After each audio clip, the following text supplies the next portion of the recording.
సాహిత్యంలో కవిత్వాన్ని అద్వితీయ స్థానం అంటే ప్రథమ స్థానం అని అర్థం. సాహిత్యాన్ని ఎందుకు రాస్తారు? ప్రతి మనిషి జీవితంలో ఆరాటం, పోరాటం, సంక్షోభం, కన్నీళ్ళు, సంతోషం, ప్రేమ ఇత్యాది అనేక అంశాలు మానవ జీవితం చుట్టూ ముడిపడి ఉంటాయి. మనిషి భావోద్వేగాల వ్యక్తీకరణ సాహిత్యము అంటారు. మనిషి భావోద్వేగాల సృజనాత్మక వ్యక్తీకరణ కవిత్వము అంటారు. సాహిత్యం అనగానే సమాజానికి మేలు చేసేది సాహిత్యం అంటారు. సమాజాన్ని మార్చేది, సమాజాన్ని చైతన్యం చేసేది, సమాజానికి కొత్త భావాలను ఇచ్చేది సాహిత్యం అంటారు. వాల్మీకి నుంచి మొదలు పెడితే ఈనాటి వరకు ప్రతి కవి, రచయిత తన జీవితాన్ని సృజనాత్మకంగా వ్యాఖ్యానించటం, తాను చూసిన సమాజాన్ని కొత్తగా దర్శించటం, చెప్పిన దాన్నే తిరిగి మళ్ళీ కొత్తగా పాఠకులకు చెప్పడం. ఒక్కొక్క కాలంలో ఒక్కొక్క సామాజిక జీవితం లిఖించబడింది, అక్షరబద్ధమైంది. ఆ సమాజపు పెనుగులాట ఆ సాహిత్యంలో వ్యక్తమైంది. కుటుంబం, రాజ్యం, రాజులు, అంతఃపురం, సైన్యం, ప్రజలు, రాజును ధిక్కరించిన ప్రజలు, ఇలా చరిత్ర పొడుగున సాలుబోసినట్లు సాహిత్య అక్షరాలు సాలుబోస్తూ వచ్చాయి. అందుకే ప్రతి ఒక్కరూ సాహిత్యాన్ని చదవాలి. ప్రతి ఒక్కరూ సాహిత్యాన్ని తమ జీవితంలో భాగం చేసుకోవాలి. చదవటం మాత్రమే కాదండి, ప్రతి ఒక్కరూ సాహిత్యాన్ని రాయాలి. రాయగలమా అనే సందేహం ఉంటుంది చాలామందికి. చదువు వచ్చిన ప్రతి ఒక్కరు, అక్షరము తెలిసిన ప్రతి ఒక్కరూ దానిని ఒడుపుగా ఉపయోగించగలిగితే మీరు రాసేదల్లా సాహిత్యం అవుతుంది. ఏమీ భయపడకండి. ఫలానా వాళ్ళు మాత్రమే కవిత్వం రాయగలరు, ఫలానా వాళ్ళు మాత్రమే కథలు రాయగలరు, ఫలానా సామాజిక వర్గం మాత్రమే నవలలు రాయగలరు అనే భయాలు మీకు అక్కరలేదు. కులాన్ని బట్టి, మతాన్ని బట్టి, వర్గాన్ని బట్టి, ప్రాంతాన్ని బట్టి, రంగును బట్టి, భాషను బట్టి సాహిత్యం ఉండదు. రాసిన సాహిత్యానికి ఇవన్నీ ఉంటాయి, కానీ వ్యక్తీకరణకు ఇవేవి అక్కర్లేదు. ఏ కులములో పుట్టినా, ఏ ప్రాంతంలో పుట్టినా, ఏ భాషలోనైనా మీరు సంతోషంగా మీ భావాలని ఎదుటి మనుషులకి వ్యక్తం చేయవచ్చు. ప్రతి మనిషి తప్పనిసరిగా తమ జీవితంలో చదువొచ్చిన వాళ్ళందరూ రాస్తూనే ఉంటారు. కనీసం మీరు చదివిన చదువుల ముగింపుకు పరీక్షలైనా రాస్తారు కదా. అంటే 32 పేజీలో, 10 పేజీలో, 20 పేజీలో పరీక్ష పేపర్, ఆన్సర్ షీటును తెల్ల పేపర్ను నల్లగా చేస్తున్నారు కదా. అంటే మీరు రాయగలుగుతారని అర్థం. మీ మిత్రులకి ఒకప్పుడు 30 ఏళ్ళ కిందటో 20 ఏళ్ళ కిందటో లేఖలు మాత్రమే ఉండేవి కదా. లేఖలు రాసేవాళ్ళం కదా అందరం. ఇప్పుడు సెల్ ఫోన్లు వచ్చాయి, ట్యాబులు వచ్చాయి, కంప్యూటర్లు వచ్చాయి, ల్యాప్టాప్లు వచ్చాయి. వీటిల్లో వాట్సాప్లలో, ఫేస్బుక్లో, ఇన్స్టాగ్రామ్లో, భిన్న సామాజిక మాధ్యమాల్లో మీ అభిప్రాయాలని ఏదో రూపంలో 10 లైన్లో 5 లైన్లో రాస్తున్నారు కదా.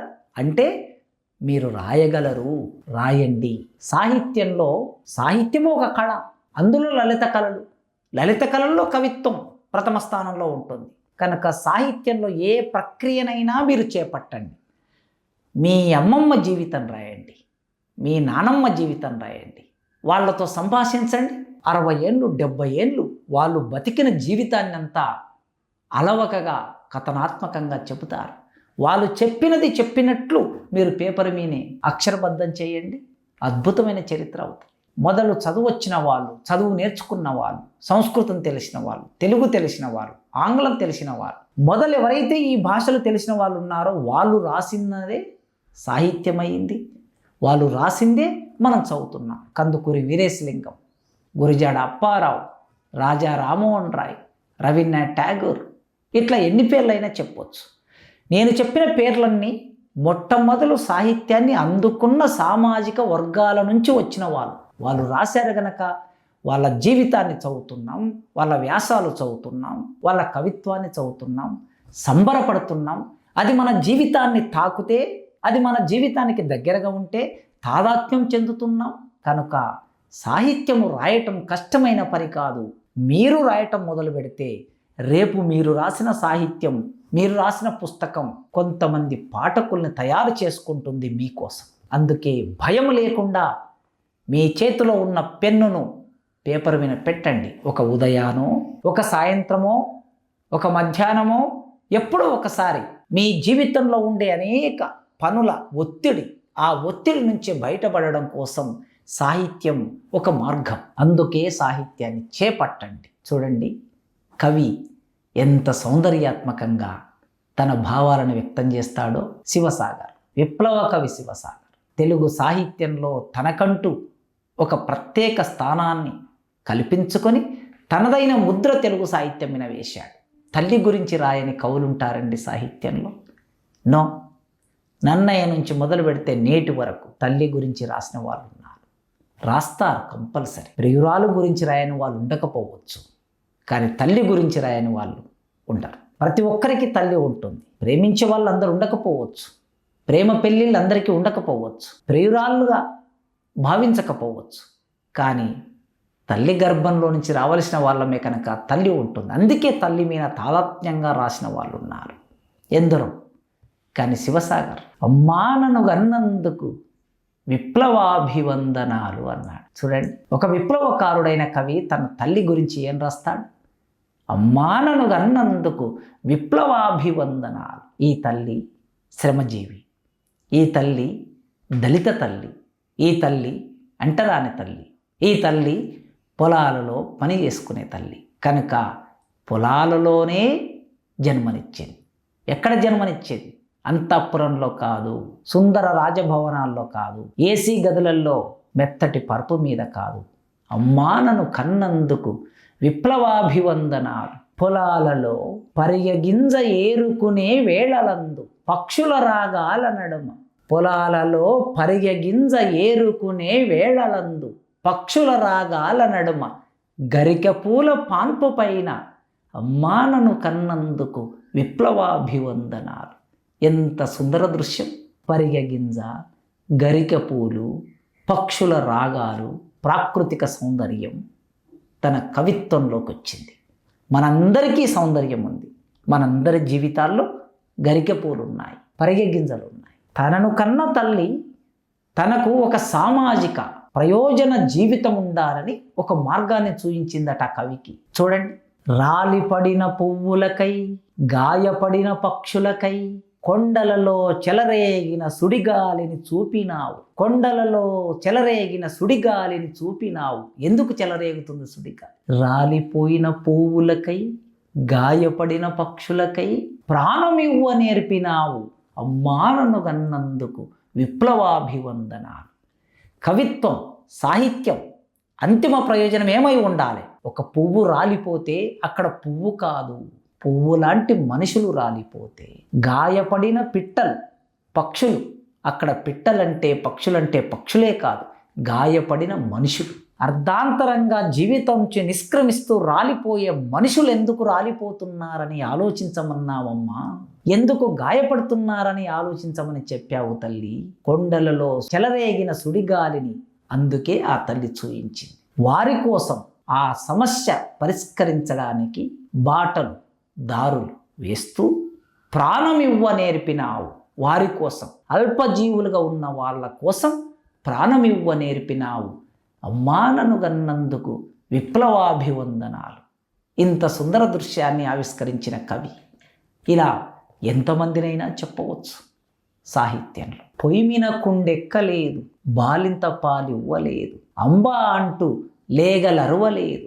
గద్దర్ ఇంత సుందర దృశ్యం, ఇంత ఆత్మీయ దృశ్యం. హృదయగత వ్యాపారము అంటారు కవిత్వం అంటే. ఏదైనా తీసుకోండి, మీకు తోచిన ప్రక్రియ, ఏ ప్రక్రియను చేపట్టినా జీవితాన్ని వ్యాఖ్యానించటమే. ఆ ప్రక్రియను రాయటానికి కావలసిన నైపుణ్యాలను మెల్లగా నేర్చుకుంటుంటారు. ఏ ప్రక్రియను రాయటానికి సాధికారికమైన నైపుణ్యం ఒకేసారి రాదు, రాస్తూ ఉంటే. పూర్వీకులు అన్నారు, ప్రతిభ, వ్యుత్పత్తి, అభ్యాసం అనే 3 లక్షణాలు ఉండాలని చెప్పారు అలంకారికులు. ఈ ప్రతిభ, వ్యుత్పత్తి, అభ్యాసం. అభ్యాసం అంటే నిరంతరం ఒక పనిలో నిమగ్నమై ఉండటం. అప్పుడే ప్రతిభ రాణిస్తుంది, అప్పుడే పాండిత్యం పెరుగుతుంది. ఒక పని చేయటమే, అట్లా రాస్తూ రాస్తూ రాస్తూ ఉండండి, మీకే నైపుణ్యం వస్తుంది. ఇండియా పాకిస్తాన్ విడిపోయింది ఎప్పుడో 1947లో విడిపోయినప్పుడు 2 దేశాల మధ్యన ఒక విభజన రేఖ గీస్తే ఆ విభజన రేఖ నుంచి అటు అటు నుంచి ఇటు వచ్చే ప్రజలు ఉంటారు. ఏదో ఒక దేశంలో తన స్థిర నివాసం ఏర్పాటు చేసుకోవాలనే మనుషులు ఉంటారు. అట్లా చివరి రోజు పాకిస్తాన్ నుంచి ఇక లాస్ట్ రైలు బయలుదేరింది. ఇండియాలో ఉండాలనుకున్న వాళ్ళు బయలుదేరడానికి రావడానికి చివరి రైలు. ఆ రైల్లో ఇద్దరు జంట ఎక్కారు. 20 సంవత్సరాల వయసున్న జంట. కూర్చుందామంటే జాగలేదు. నిండుగా రైలు పైన డబ్బాల పైన ఎక్కి కూర్చున్నారు భార్యాభర్తలు. భార్య నిండు గర్భిణి, 9 నెలలు నిండిన నిండు గర్భిణి. రైలు నడుస్తూ ఉన్నది. కొద్ది దూరం వెళ్ళాక ఆ అమ్మాయికి పురిటి నొప్పులు వచ్చాయి. ఏం చేయాలో అర్థం కాలేదు. చుట్టుపక్కల ఉన్న వాళ్ళందరూ బట్టలు అడ్డుబట్టి ఆమెకు ప్రసవం చేశారు. పండంటి 2 మగపిల్లలు పుట్టారు. ఆ పిల్లల్ని తెచ్చుకున్న బుట్టల్లో 2 బుట్టలు తీసుకొని ఆ 2 బుట్టల్లో ఆ పిల్లల్ని ఉంచారు. రైలు అలా నడుస్తూనే ఉంది. ఒక బుట్టలో ఉన్న బిడ్డ ఏడుస్తూ ఉన్నాడు, ఆడుతూ ఉన్నాడు. మరో బుట్టలో ఉన్న బిడ్డ కదలటం లేదు. రైలు నది మీనికి వచ్చింది. చుట్టుపక్కల ఉన్న వాళ్ళు అన్నారు, ఈ బిడ్డ చనిపోయాడు, ఇది మృత శిశువు, పాకిస్తాన్కు సంబంధించిన ఒక జ్ఞాపకం, చేదు జ్ఞాపకం. ఆ జ్ఞాపకాన్ని ఇండియాకి తీసుకెళ్లడం ఎందుకు బిడ్డ? ఈ బిడ్డని ఈ నదిలో వదిలేయి అని ఆ బిడ్డ తండ్రికి చెబితే ఆ తండ్రి ఆ బుట్టని చేతిలోకి తీసుకొని ఇలా గాలిలోకి విసిరాడు. ఆ గాలిలోకి విసరగానే గాలిలోకి వెళ్ళిన బుట్టలోని బిడ్డ కెవ్వుమని ఏడ్చింది. కానీ ఇప్పుడు ఏం చేయగలం? ఆ బిడ్డ నీటి పాలయ్యింది. ఇది ఒక కథ అయినా, నవలైనా, నాటకమైనా, లేఖ అయినా, వ్యాసమైనా, ఏదైనా ప్రక్రియ, ఇదో మానవ జీవితాన్ని ఇట్లా వ్యాఖ్యానించగలిగితే అద్భుతమైన సాహిత్యాన్ని రాయొచ్చు. కోట్ల మంది ప్రజలున్న ఈ దేశంలో మీరందరూ కలం చేతబడితే ఈ సాహిత్య ప్రపంచం ఎట్లా వికసిస్తుందో చూడండి. అంటరాని వాకిట్లో ఒక సాహిత్యం కవిత్వమై మొలుస్తుంది. జీవితం తాలూకు చేదు జ్ఞాపకాలన్నిటినీ మీరు అక్షరబద్ధం చేస్తూ పోండి.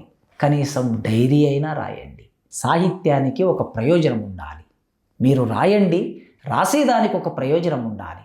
అది సామాజిక ప్రయోజనమై ఉండాలి, సమాజాన్ని మార్చేదై ఉండాలి, సమాజ చలనాన్ని వేగం చేసేదై ఉండాలి, సమాజంలో ఉండే మానవ సంబంధాలని విశ్లేషించేదై ఉండాలి.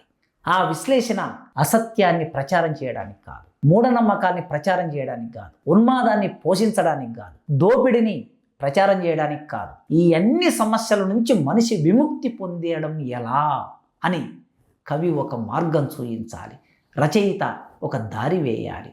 అలాంటి దారులన్నీ మీరు నిర్మాణం చేస్తారని మీ కలం నుంచి కొత్త వాక్యం కోసం ఎదురు చూస్తూ థ్యాంక్ యూ.